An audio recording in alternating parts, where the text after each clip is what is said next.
Hello friends.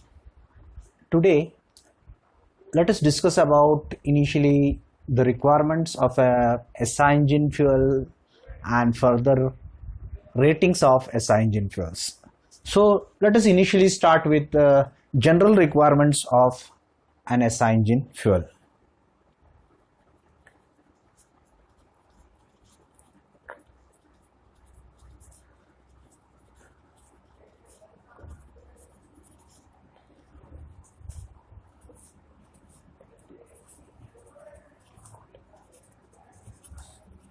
General requirements of a good SI engine fuel.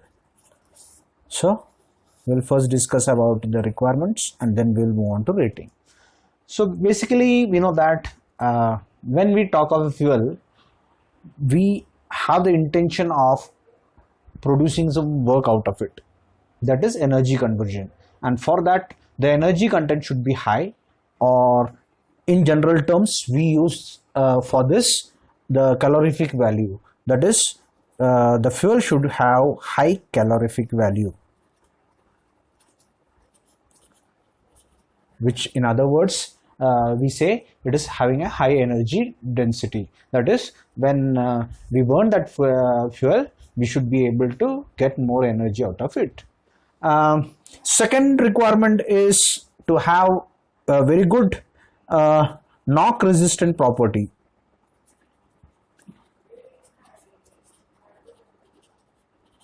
Knock resistant property, that is the fuel should be very less prone to knocking, that is its anti-knock characteristic should be high. So if the fuel is prone to knocking, then we can use higher compression ratio, and when we use higher compression ratio we will be able to produce more work out of it. So that is where the importance of knock resistance property of the fuel is coming into picture. The third important property required for an SI engine fuel is ease of handling.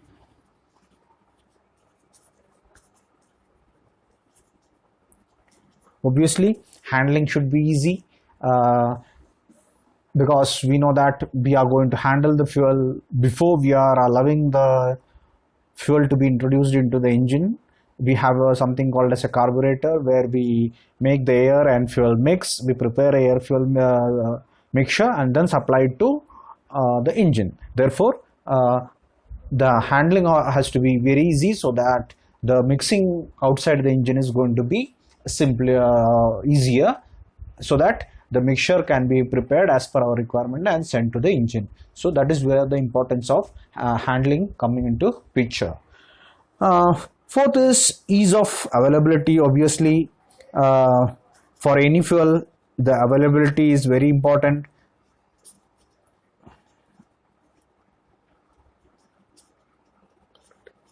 Is very important because unless a fuel is available in huge quantity, and if unless it is made available throughout wherever it is going to be used, it is not viable to develop a technology for the fuel, because if a technology is developed and the fuel is not there, then it will be of no use. Obviously, therefore the availability of the fuel becomes a very important issue in developing a technology for burning any particular fuel. Not only the availability, the cost is going to also important. So the cost of the fuel has to be low, so that it can be used by anybody who willing to use it. So cost is again going to play a very important role. Then we have high volatility. So here we are talking of SI engine fuel, and therefore the volatility becomes more important, because we know that we are going to prepare the air fuel mixture outside the engine, and unless the fuel is highly volatile, we cannot convert the liquid fuel into vapor and mix it with air. So the volatility becomes an important property of a SI engine fuel. Then we have clean burning, that is whenever we are burning it, it should be burn very clean, that is no deposits, no ash should be remain after it's burning. So preferably we can say no deposits. That is again a very important, because if you are burning and if some deposits are going to form, then it creates a problem that we cannot use an engine for a long time without maintenance. Frequently we will be requiring cleaning. That becomes a issue. Therefore the clean burning property of the fuel is very important for burning in SI engine. Then obviously again one of the important properties, it should not pre-ignite fuel. That is, it should not pre-ignite. That is, we know that what is pre-ignition? Pre-ignition is burning the fuel before the spark. So due to any reason, if the fuel is starting to burn before the spark is given, then it becomes pre-ignition. And what we want, we don't want such pre-ignition quality. That is, there should not be any pre-ignition happening in a SI engine fuel. So these are some of the general requirements of SI engine fuel. Now moving ahead, let us discuss some important qualities of a SI engine fuel. These were in general, now whatever we have discussed. Now we'll go for more specific. So important qualities of a SI engine fuel. So there we were discussing about the requirements, and now we are going to discuss about specific qualities which are essential for a SI engine fuel, to call it as a SI engine fuel and to be used it as a in a SI engine. So first and very most important property is the volatility.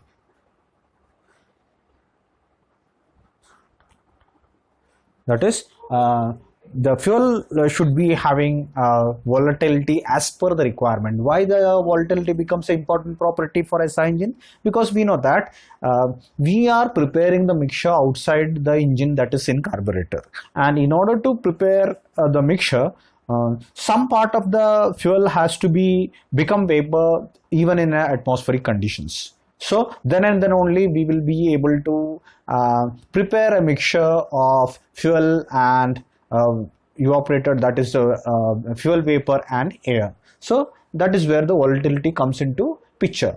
So that is not only that, even when it is being introduced, it has to be completely converted into vapor. Then and then only it is going to mix properly with the air, and then it is going to burn. So if this is becoming important, because we know that all the petroleum fuels are not purely only one chemical. It is a blend of different hydrocarbons. Like we have what we call as paraffin, naphthenes, aromatics, or so many hydrocarbon families are there. So any of this particular families, if you are talking of, then it is a mixture of all this. Then what we want is the characteristics, the composition of the fuel, the chemical composition of the fuel should be such that they should have any of this particular families which are having or which are volatile, because unless they become vapor, they will not be able to burn.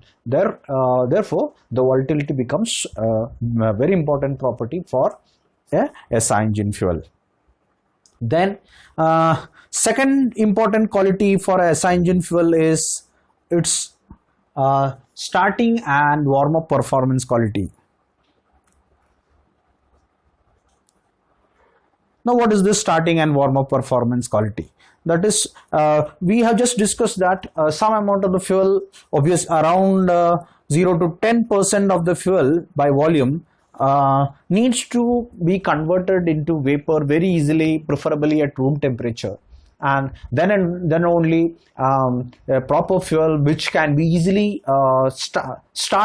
which can easily start burning in the cylinder is going to form. So that is its ability to start the combustion. So unless its volatility is high, its evaporation is going to happen, and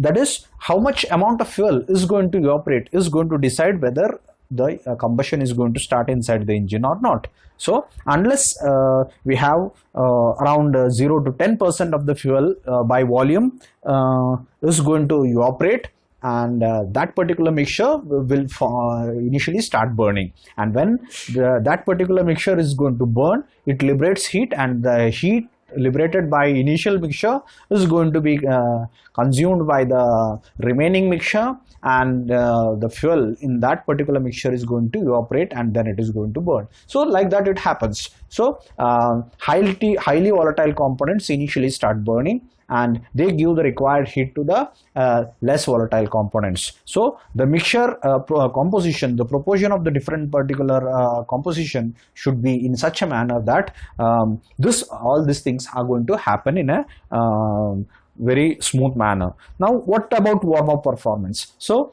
since the engine is cooler initially, then it will be difficult for the engine to burn the fuel in initial conditions. So again, it depends on how much volatile components composition is there in the fuel. So the starting and the warm-up performance is completely depend on how the highly volatile proportion, how much portion of the highly volatile proportion is there in the fuel. So that is going to decide its starting and warm-up performance.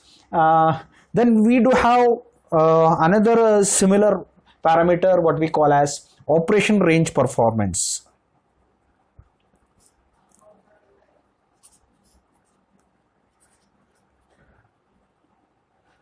So in the what it means is the remaining portion, whatever has been evaporated during the starting condition, and the remaining fuel has to be evaporated completely if you want to burn it completely. And the operation range performance means in that particular time the remaining fuel has to get evaporated. So that will decide how much smoothly the engine is going to operate. So that is your operation range performance. Then we have what we call as crankcase dilution. Now what is this crankcase dilution? So basically we know that the fuel is supposed to evaporate, and if it is not evaporated and it is going to remain in the liquid form, and it is that mixture is going into the combustion chamber, what will happen? So this liquid fuel will get deposited on the walls, and the liquid will start flowing down. It will cross across the piston and cylinder arrangement and fall down into the crankcase where oil is there. And the oil, when the fuel when falls into the oil in the crankcase, the oil gets diluted. So that is what we call as a crankcase dilution. So again, it depends on what is the temperature of the the combustion chamber, what are the properties of the fuel, what is the composition, what are the boiling points of the different composition in the fuel. So all this will decide whether the fuel is going to flow on the combustion chamber wall and go into the crankcase. So we want minimum crankcase dilution, or rather no crankcase dilution, because the ability of the oil to perform its duty of decreasing the wear and tear by lubrication is going to decrease when the oil is getting to be diluted, because its viscosity is going to be affected, and we know that viscosity is a very important property of a lubricating oil which is there in the crankcase, and therefore there should be minimum crankcase dilution. In other words, all the fuel is supposed to be getting converted into vapor at the earliest, and it is going to be burned. If it is remaining in the liquid form, then it starts flowing on the cylinder walls. So that creates a problem. Next is vapor locking tendency, vapor lock tendency. Now what is this vapor lock tendency? We are talking of the fuel being easily evaporatable, but if what happens if this particular portion of highly volatile component more than required, then what is going to happen is the fuel is as we said that this particular portion of the fuel is going to be highly volatile, and it is going to be getting converted into vapor even at room temperatures. That means during a summer day or a hot day, this particular vapor, when flowing through the fuel system, is going to evaporate, and vapor of the fuel will maybe form when the oil is flowing through pipes of the fuel system. And if vapor is going, bubble is going to form over there, then that bubble of the vapor of fuel is going to act as a hindrance for the flow, because this particular vapor which is in the gaseous form is going to compress. So whenever the pressure is being applied for the fuel to move it forward, instead of moving, the bubble will get contracted, and when the pressure is released, it will again expand. So this contraction and expansion of the bubble will happen, but the fuel will not flow further. So this will block the flow of the fuel in the fuel system, and that is what we call as vapor lock tendency. So this has to be minimum, and for that we need to ensure that the fuel is not going to be becoming vapor in a huge quantity. So that is where the optimum vaporization tendency is coming, because starting requires more quantity of the fuel to evaporate very easily and help in starting, while vapor lock tendency requires that less fuel has to get easily vaporizable. So that is where the optimum vaporization has to be happen. So that is about vapor lock tendency. Again, a very important property, as we know, is anti-knock quality. So we know what is this. So basically the SI engines, when in SI engines, when we are using a higher compression ratio, or there are so many parameters which may affect the knocking, and under these conditions the fuel starts knocking, that is huge noise is going to be produced, and moreover it may start giving huge that vibrations also, which are undesirable, and therefore the quality of the fuel, what is required is its anti-knock quality, that is the fuel should be less prone to knocking. Next quality, as we have discussed earlier, is the gum deposition tendency. So for this generally it is assumed that the paraffins, naphthenes, aromatics, this particular families among the different hydrocarbons are generally having a tendency to form gummy deposits, and if they are allowed to form in the combustion chamber, they make get deposit on the walls, then the wall opening and closing may become difficult. If they get deposit on the the piston rings, then the rings may stick over there, that will result in the increase in the friction for the motion of the piston, like this. So many or if it is a deposit on the spark plug, then the spark plug is getting fouled and the intensity of the spark is going to be hampered. So many effects are there, and due to all these things, it is very essential that we should ensure that whatever fuel is going to be chosen for the SI engine, it should have a minimum gum deposition tendency. And the last one is the sulfur content of the fuel.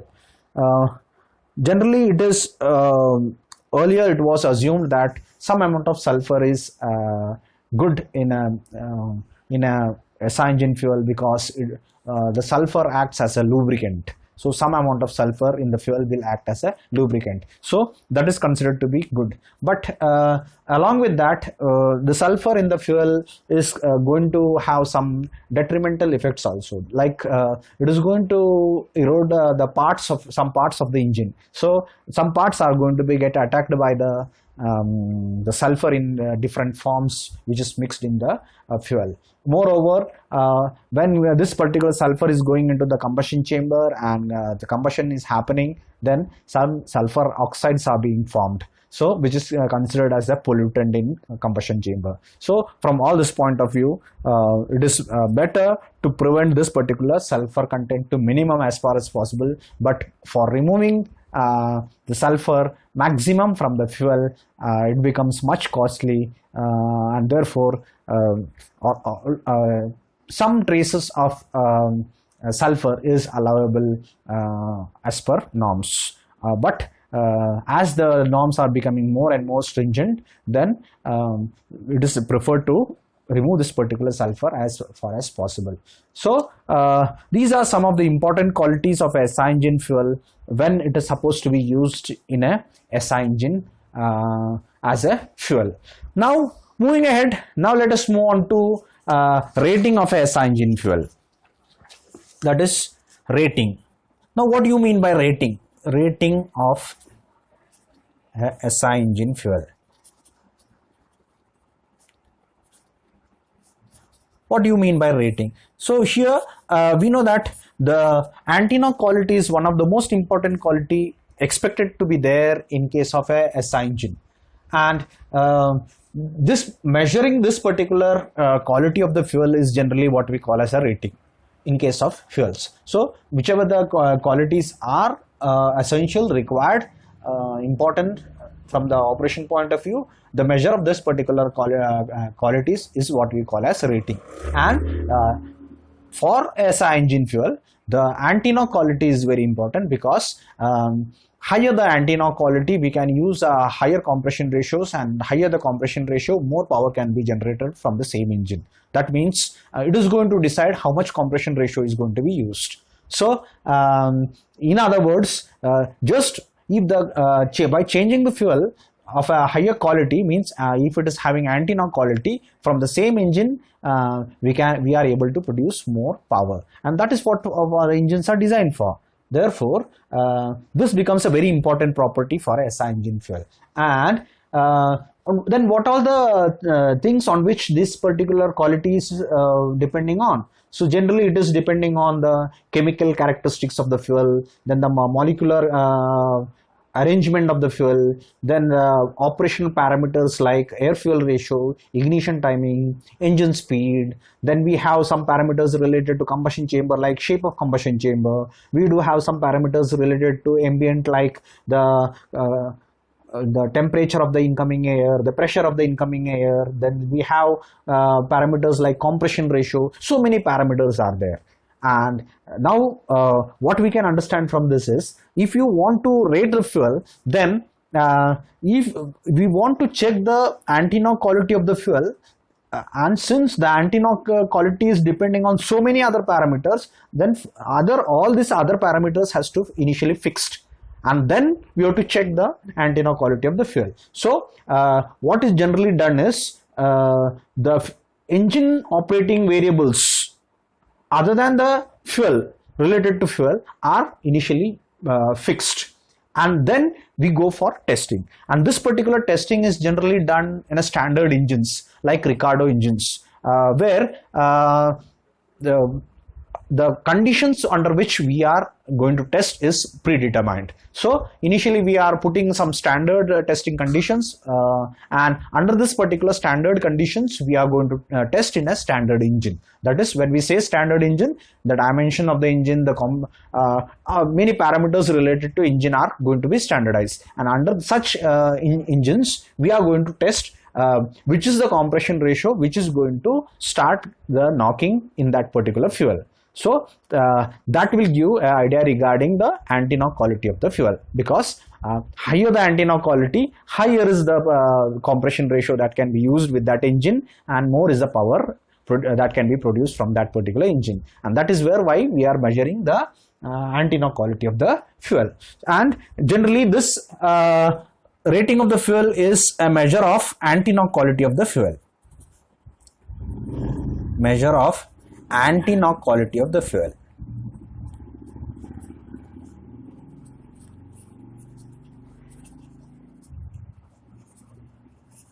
And here it is generally measured by some rating which we call as octane rating. So octane rating is rating, or it is called as octane number.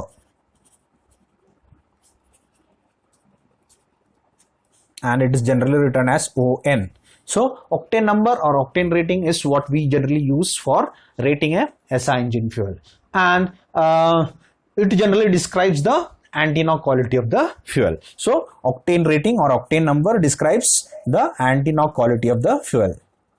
Describes the anti-knock quality of the fuel. Means it tells you how much prone that fuel is to knocking. Sorry, how much resistance to knocking is. That is, here what we do is, the procedure to test this particular is, generally we take two standard reference fuels. Two standard reference fuels. And what are they? First one is isooctane, which generally we denote by C8H18, and this is having a very high knock resistance. So this chemical, that is isooctane, is having a very high knock resistance quality, and therefore this isooctane is assigned a value of octane number value of 100 octane number. Similarly, we have another reference fuel, standard reference fuel, which is normal heptane. Normal heptane with a chemical formula C7H16, and this is very prone to knocking. So that means it is very easily it is going to knock, and therefore this normal heptane is assigned a octane number of 0. So here we have two reference fuels. One is isooctane, which is assigned a value of 100, which is very resistant to knocking, and another standard fuel, which is normal heptane, which is very prone to knocking, and therefore assigned a value of 0. Now what we do is, we take a mixture of, that is blend of these two standard reference fuels. Standard reference fuels, and we go for testing this particular blend. That is, suppose we take isooctane and normal heptane.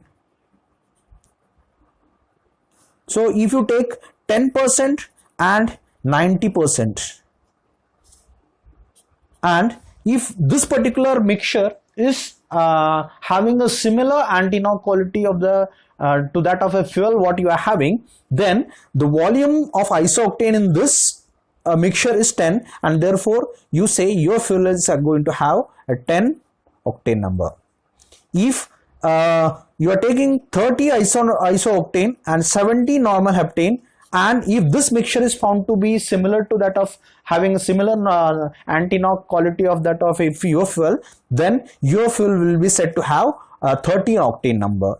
If 80% isooctane and 20% normal heptane mixture is going to be similar to your fuel in anti-knock characteristics, then your fuel will be said to have 80 octane number. So this is basically how you go for testing the octane number. So basically the percentage of isooctane in the blend which matches with the fuel in terms of anti-knock quality is what you call as the octane number of the fuel, and this indicates the anti-knock quality of your fuel.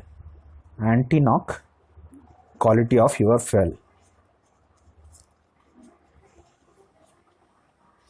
So this is with respect to SI engine. So basically we want to measure the anti-knock quality of the fuel, and that is what we call by rating of a fuel. So in terms of a rating of a SI engine fuel, we use the octane rating or octane number, and it is denoted by ON. So this octane number describes the anti-knock quality of the fuel, and how it is measured. Generally we have two reference fuels, that is isooctane and normal heptane. Isooctane is assigned a 100 octane number value, and normal heptane is assigned a 0 octane number value. And now we are going to mix this particular two reference fuels in different proportions, and that mixture of this particular two standard fuels, which matches with your fuel in terms of anti-knock quality when tested in a standard engine under standard conditions, and if the knock quality is similar, then whatever is the proportion of isooctane in that particular mixture will be the octane number of your fuel. So that is how you find a octane number for a given fuel, which is the anti-knock quality of a SI engine fuel. Thank you.